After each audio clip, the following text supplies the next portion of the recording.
Hi everybody, welcome to the Game of Thrones Rewatch breakdown for Season 1, Episode 2. My name's Jordan. Danielle. This is Danielle, and this is just a spoiler warning for you all. It's not just through Season 1, Episode 2 that we're talking about. We're talking about the entire television show up through Season 6, which just concluded, including all the books up through Book 5, A Dance with Dragons. So if you want to avoid spoilers, you haven't caught up yet, and you want to avoid spoilers, you probably don't want to watch it. But if you don't care about spoilers, or you've caught up and you just want some breakdown of older episodes and how they relate to newer episodes, you're in the right place. So, Season 1, Episode 2, Danielle, where did we start off? Okay, so the first scene that I recall and wrote about was Essos. We have Viserys speaking to Jorah. Is the main piece of that. Yes. And I had... The most interesting thing that I wrote down, was just one thing for this scene, was that Viserys was talking to Jorah kind of about his history and why he was there, why he wasn't in Westeros. Is this where he finds out that he was trading slaves? Right, so he finds out he was trading slaves, and that Ned Stark specifically is the one who outcast him or because the Mormonts are bannermen to the Starks. Right. So Viserys. So they mentioned that he was told to leave. What's the word that I'm looking for? Banished. Exiled. And Viserys says, better than beheading. And then Jorah speaks to Ned Stark. So I thought that was good foreshadowing to the fact that Ned is going to be beheaded, because that was like the next sentence. Well, and I also think it's fascinating because Viserys told Jorah that when he's king, things like that wouldn't be a problem.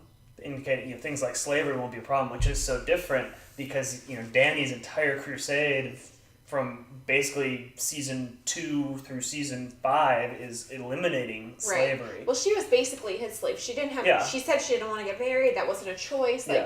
He is selling her basically as a sex slave. And in this episode, which we'll talk about in a little bit when we get there, is her being like, no, actually, I'm not a slave. Yeah, refusing that push towards slavery that her brother was forcing her into. So then we go to Winterfell and we get some great Lannister scenes. Oh. So we have Tyrion smacking Joffrey, which is classic gif that shows up all the time is right across the face. Yeah, telling him he needs to go give his regards to Catelyn. Regarding Bran falling out the window, yes.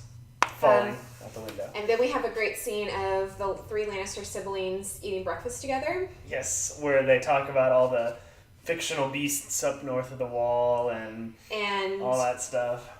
And Tyrion says the Maester thinks that Bran will live, and you can see the tension between Jaime and Cersei, and you can tell that Tyrion already knows what happened. He's obviously one of the smartest characters. And he also knows that his brother and sister are more than just platonic friends, because he's dropping all these hints. Right. So he says, I'm curious what he'll say when he wakes up.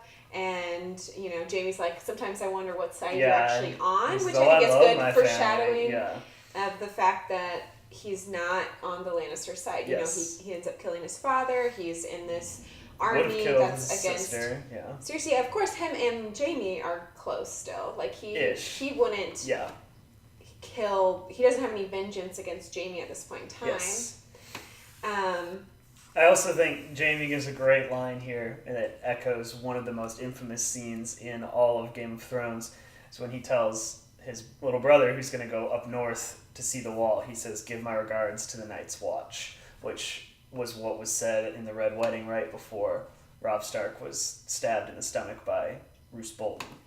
So what are you saying? Jaime Lannister sends his regards. I just thought it was a nice little echo that when Jaime sends his regards, it's usually not like the nicest thing. It kind of echoes back to that Lannister paying their debts thing. You don't want Jaime Lannister to send his regards because it's a bad thing. So you're saying it's just him being an asshole? Doesn't necessarily foreshadow which anything? Is season 1 Jaime is. That's all he is. The other thing I find interesting is they're like, he'll have this, Bran should be killed because he'll be grotesque, and, Tyrion's like, speaking for the grotesque, and Jaime's like, oh, what's a life as a cripple, and then he ends up losing his hand later. Yeah. And Tyrion has a great line that it's like, I'd much rather have life. Life has all the possibilities, whereas death is so final. Yeah.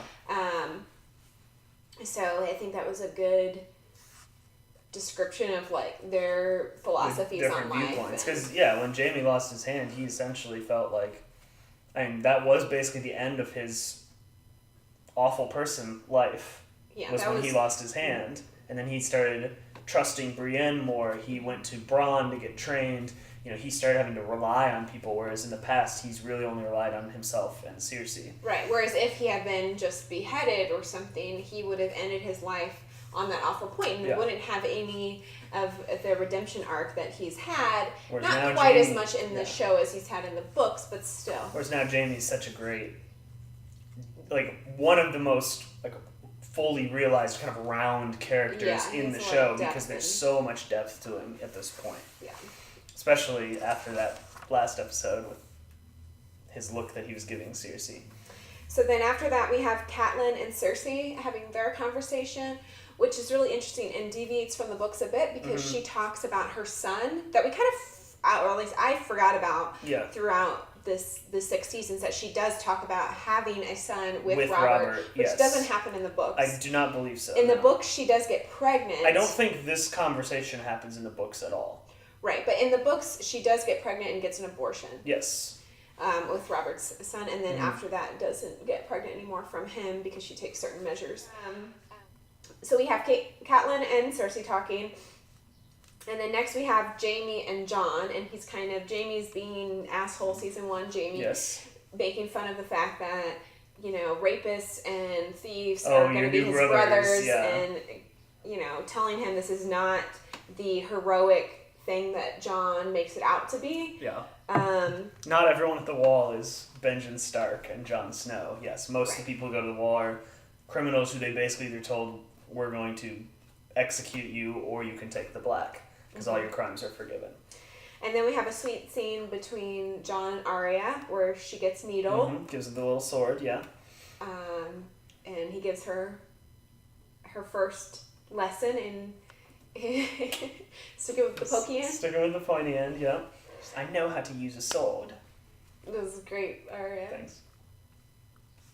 I know how to use a sword. And she's trying to train Nymeria, and it's obviously not going Nymeria doesn't like to listen. Yeah, Nymeria's a lot like Arya in that if it's not something she wants to learn, she doesn't want to learn it. Right.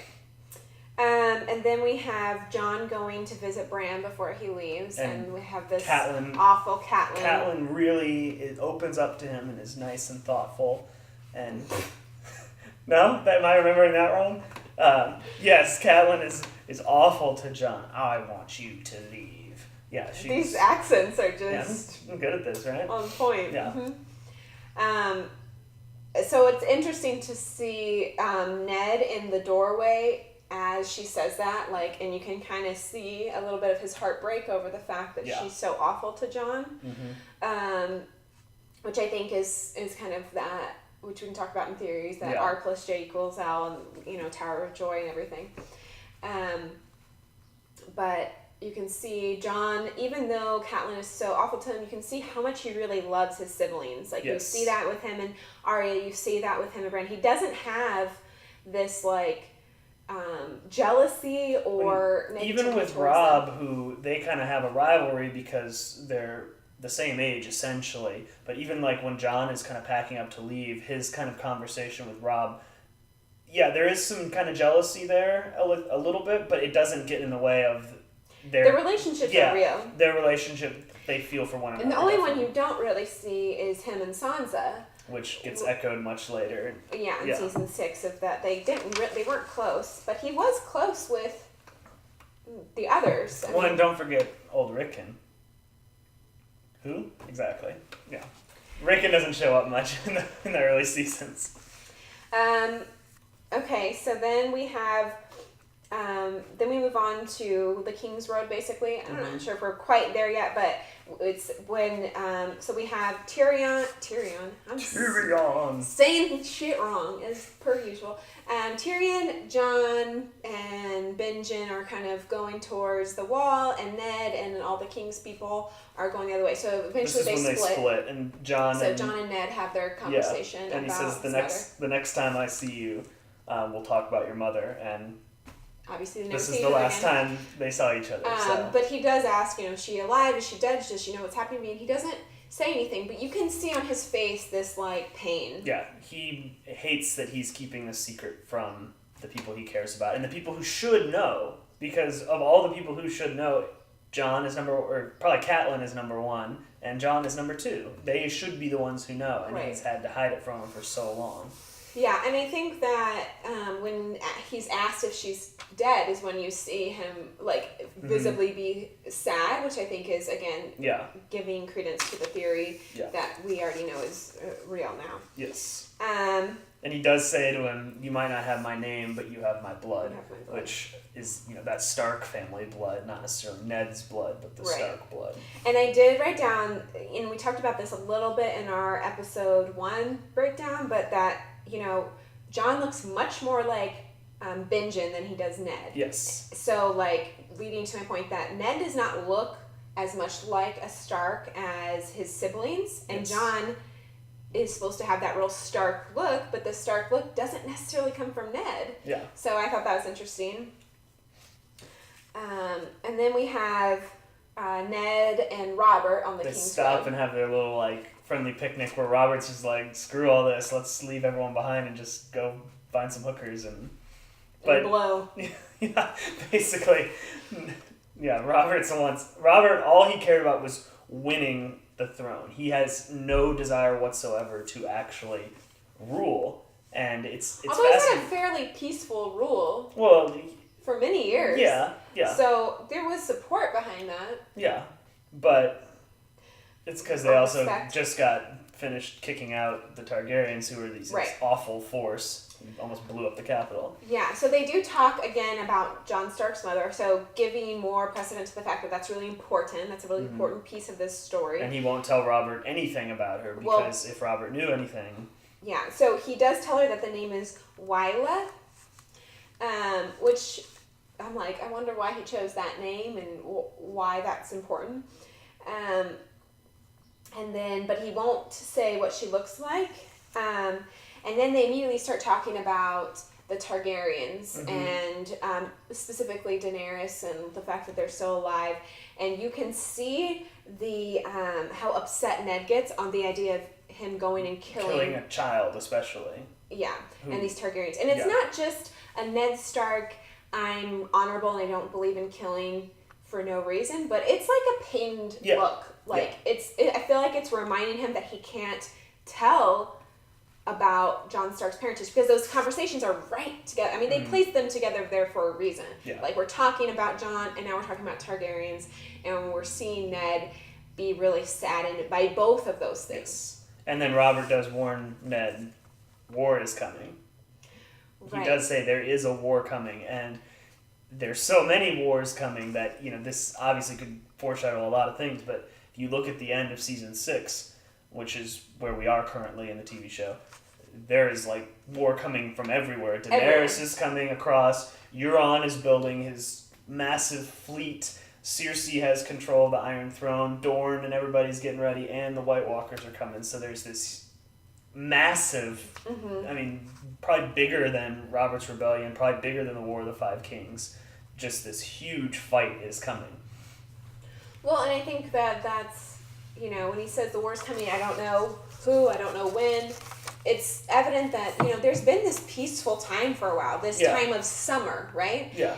Where things are just going great. Even in Winterfell, we talked about in the last episode how green it was in Winterfell this time. It's just this time of, like, things look great, everything, there's not really any conflict happening right now. And then as soon as Ned is leaving here, we're starting this this domino effect of events. There we go. I didn't even know what you were searching for there, so. That lead to, like you said, many wars. So it's, to me, it's like the Great War, meaning like this overarching war is going to happen that's going to lead to this Great War of winter coming. The War for the Dawn, this fight between the others and the good guys. Living versus dead. Yeah. Okay, so then we move back to Essos. I love this, the symbolism of this scene. I loved of Dany starting to take over. I love this part.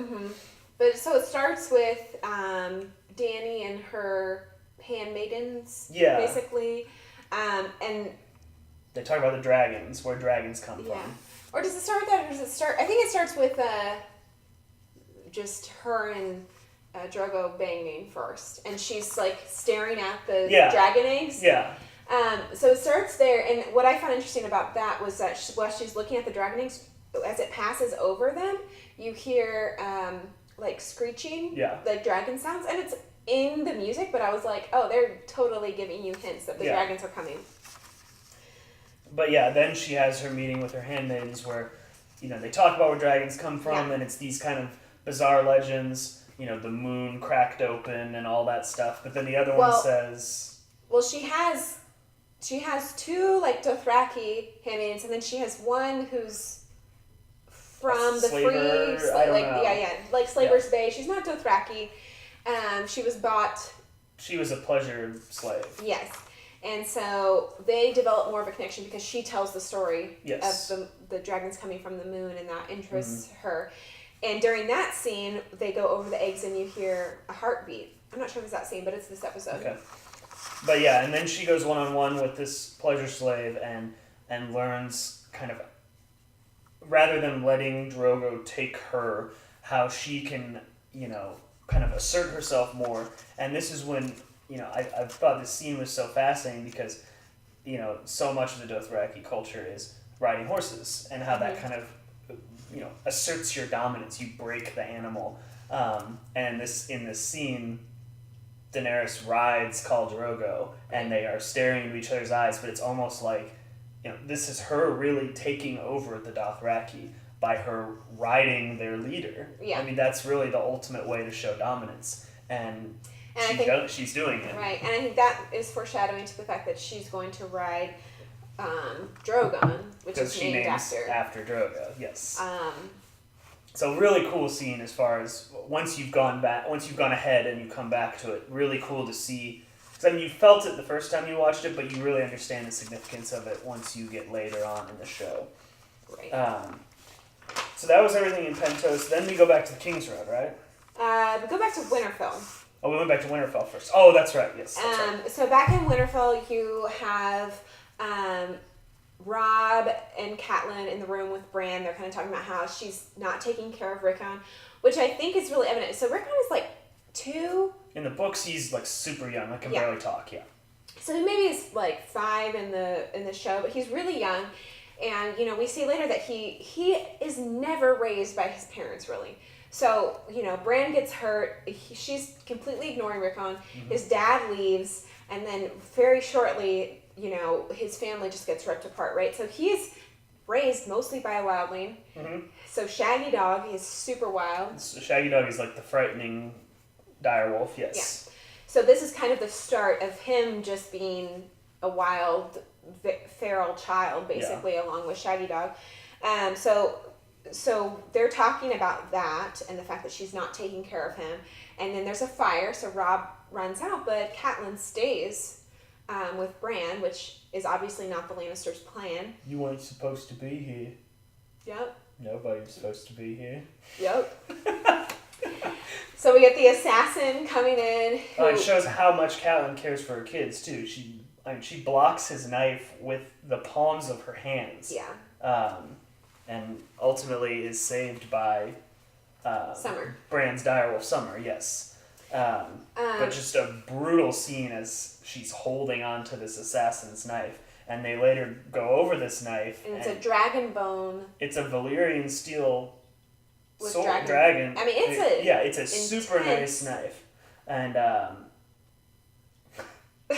sorry, computer's being distracted. It's a super nice knife. And she also finds a hair in the tower. That leads her to investigate further because she knows that Bran doesn't just fall. Bran has never fallen. He's never fallen. Even the Maester says that he's never even stumbled before. Right. And that's always been her fear, so she didn't think too much of it to begin with. But then, of course, once this happens, this is abnormal. Yeah. So she finds the golden hair in the tower that Bran fell from, and immediately says, "I need to go south."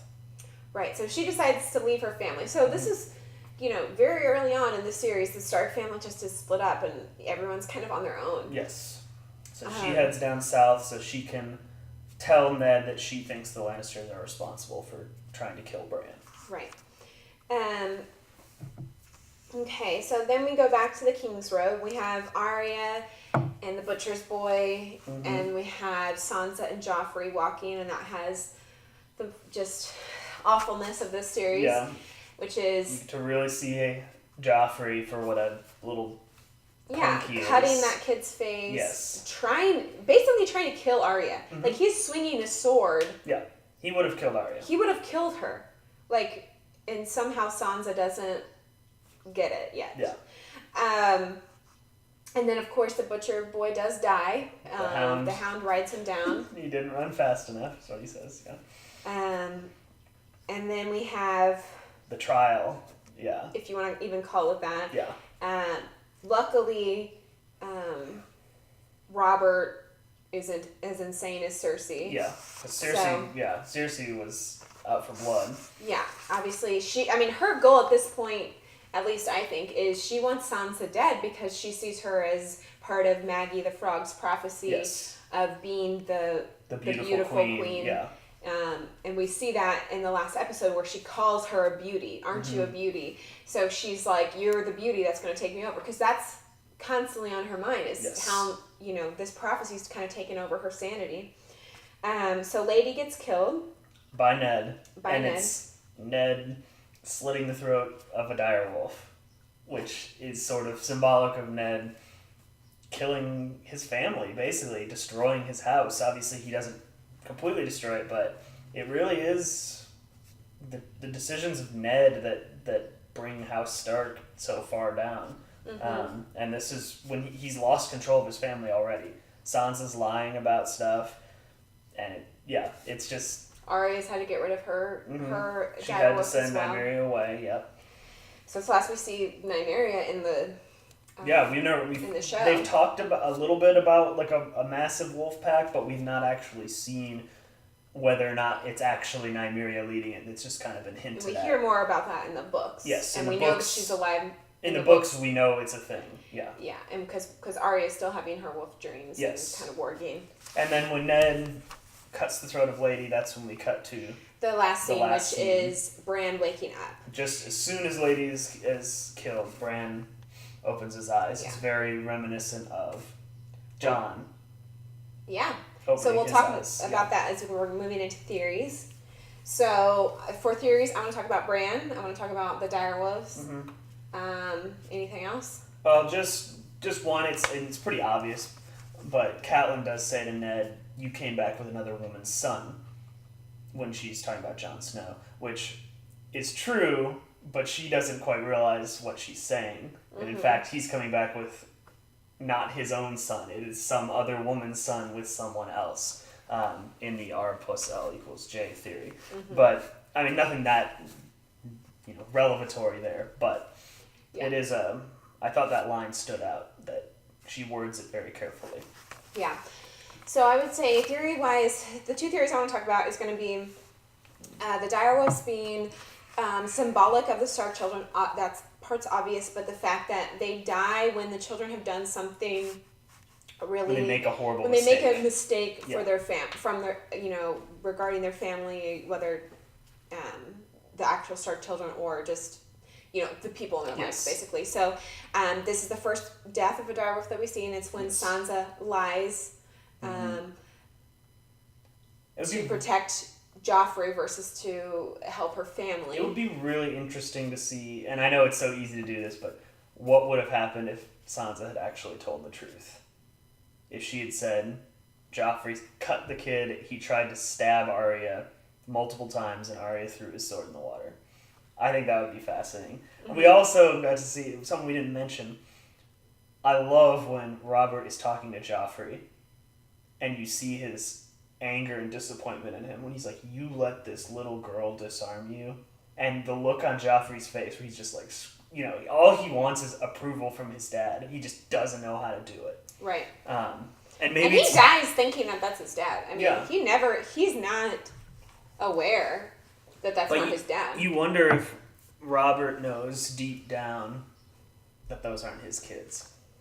And that's why he dislikes... I don't know, because at his deathbed, he speaks to the fact that Joffrey needs... But I think deep down they all know. Because Joffrey, remember, says some stuff to his mom, too. He kind of threatens Cersei before he dies. That's once that the flyer starts going around. But right. I think everyone kind of knows. Even the people involved. Okay, so that's the one theory. So, and we can talk about that as we go through the rest of the series when each direwolf kind of dies. Because more direwolves are going to die. Unfortunately. But so that's kind of the first... What are your thoughts on that theory? Is that something that you support, or do you have a different idea? Well, I mean... Symbolism of the direwolves? It's tough to say, because sometimes the direwolves die not because the kids make a mistake. Maybe they... I don't know. So who's died so far? We have Lady. Summer has died because Bran screwed up. Shaggy Dog died, but we don't know if Rickon screwed up. Right, I guess that's the one we're not sure about. That's because it's kind of outside the story, and we don't know if that happens in the book. Yeah, and Greywind died because Rob screwed up. So, I mean, yeah, it fits. But, I mean, at the same time, though, Arya has screwed up several times, and Nymeria is still... Not against her family. Or against... I mean, how is she screwed up? I don't know. I mean... Against the House of the I mean... Yeah. I don't think that would count. I don't know. Okay, so the second theory I want to talk about is that, and it's not really like an overarching theory, but I think it's kind of a foreshadowing and a theory for this episode, which is that I think that Bran opens his eyes when Lady's throat is cut because he's warging into them. When he's not actually unconscious, he's just warging into the different animals. So I think that he protects himself from Anne Catelyn by warging into Summer to protect... against the assassin who comes. I think that he wargs into, although I'm not 100% because I don't know how close you have to be to your animal to warg into it, but possibly that he was warging into Lady. If not warging into Lady, he was warging into his dog, which has a connection with Lady because they're siblings. He might not even be actually warging. It might be, Bran has green sight. So he might just be kind of dreaming in her eyes. Yes. So it might not be consciously trying to see through Lady's eyes. But I do agree that, something is going on there because... And it's showing that connection with him and the animals. Yes. Which we get more of that. And I think that this, they got these direwolves and then he fell, and this traumatic event maybe helped bring out his abilities. Yep. So those are our theories. Now we're going to move into our list. Our list for today, which is a doozy. This one was really hard because there's so many characters. I'm drum rolling. Oh, favorite characters. This one was really hard because there's so many characters and you forget about characters, and favorite is such an open-ended thing. And I will say I wrote my own list and Jordan wrote his own list, and then we went over with our group that we're rewatching with, and it was like, I would have put that person on my list. There were multiple characters that came up and everyone was like, I wanted to write about that one. So we'll take this with a grain of salt because it's hard to get everyone on your list that you really... Yeah, because there's so many good characters. And good, bad, favorite is a weird term. Yeah, so favorite doesn't necessarily mean that you love them. You could have hated them. Yeah. You just were really enthralled by their character. So I'll let you go first since last week you didn't have a list. Well, do we want to go I'll do my 10, you do your 10? Okay, yeah. So my number 10 was Jaime Lannister. I love his depth. I love his arc. I have the Hound, which at this point, since we're on season 1, he just sucks. But has a really interesting arc. Yeah. My number 9 was Marjorie. I really liked the way Marjorie went before she had that bonfire. I thought her character was developing so well. Yeah, I found her character a little boring. Yeah, I understand. I had Tormund as my number 9 because he's hilarious. And he is pretty funny. He adds something really cool to the story, I think, he's the link, I think, between Jon and the civilization and the wildlings, yeah. Yeah. My number 8, I kind of put a little caveat with this. I had Ramsay, but I also put before he became like a supervillain, because I think at the end of season 6, it got a little too cartoonish. He got too cartoonish with his villainy, and I started really hating him and wanting him to go. But before that, I loved every scene he was in. I thought he was such a menacing villain, but he had that weird sense of humor about him. Yeah. He was just fun to watch. It's a very unique character, yes. too. My number 8 was Hodor. Just great character, yeah. You keep doing that when someone dies. Yep.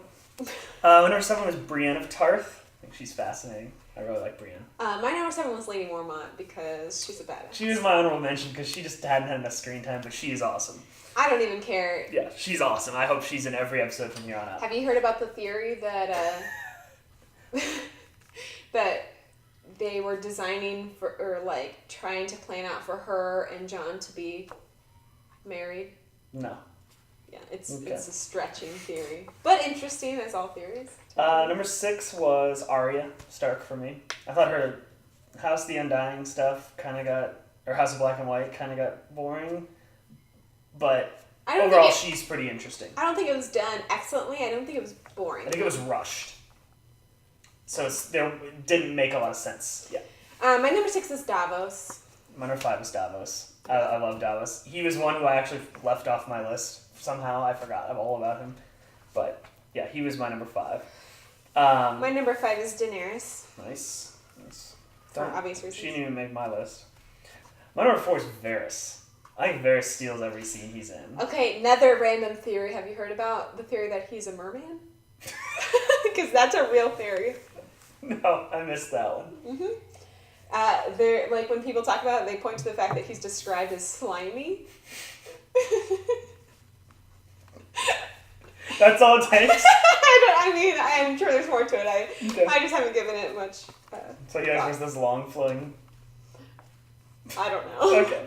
My number 4 is Jon. Jon, okay. My number 3 rhymes with Jon. It's Bronn.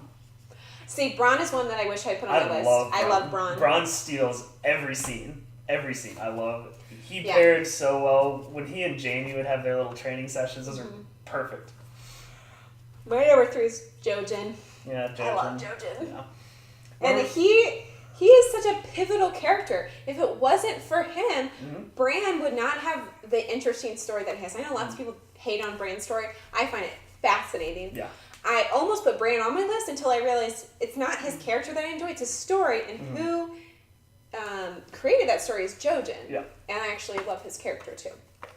My number 2 is Tyrion. Tyrion Lannister. He's probably in everyone's top 3 at least. Most people had him at number 1. I had him at my number 2. He's George R. Martin's favorite character. He's the star of the show. He's given all the best scenes, all the best dialogue. He's awesome.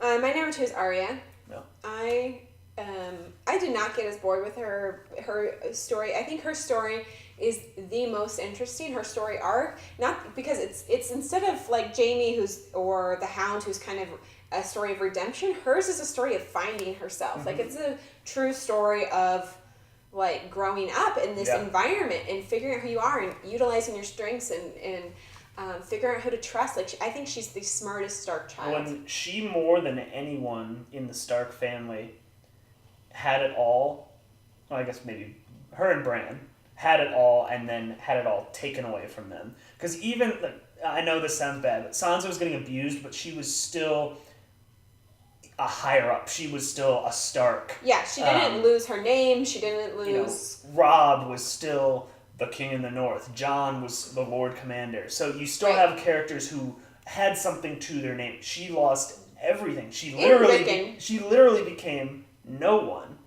And now she is Arya Stark again. They were the 3 presumed dead. Yes. And forgotten. Yeah.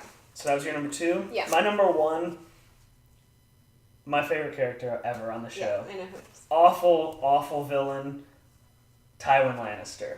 Just my favorite scenes ever on Game of Thrones. Arya him and Arya. Yeah, me too. Oh my god. The scenes where Arya was his cupbearer and there was always that inkling of maybe he knows who that is, but if he did, he would kill her. He would have to, because he's such a brutal, ruthless But he also person. liked her. But he liked her so much, yeah.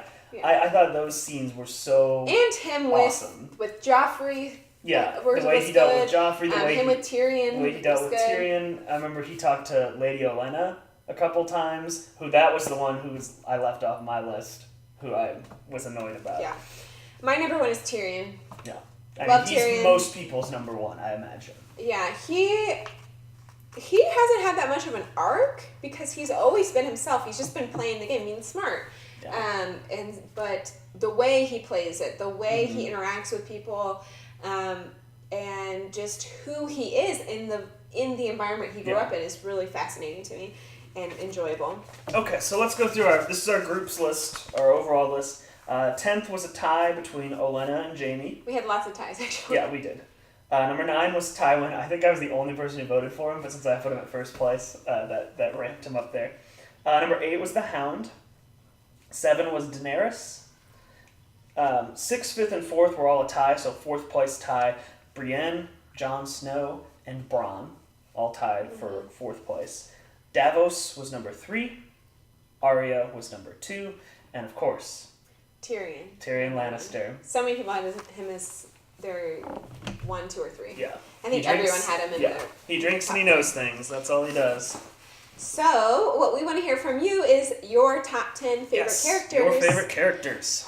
So again, that can mean anything that it means to you. You can have villains in there. You can have good guys, bad guys. You can tell us why. And also, if you had any other insights or comments on the theories we talked about from season 2. If you want to suggest lists to us. And by to season 2, I mean season 1, episode 2. If you want to suggest any lists to us too, we're always looking for ideas. We're going to try to do a list every episode. So let us know. I can't think of anything else. So thanks for watching. Please like, comment, subscribe, and we'll be back in the near future with another episode 3. Episode 3 breakdown rewatch. So what? Rewatch breakdown episode 3. Same words, just different order. But it's been fun. The things I do for love. You're an asshole.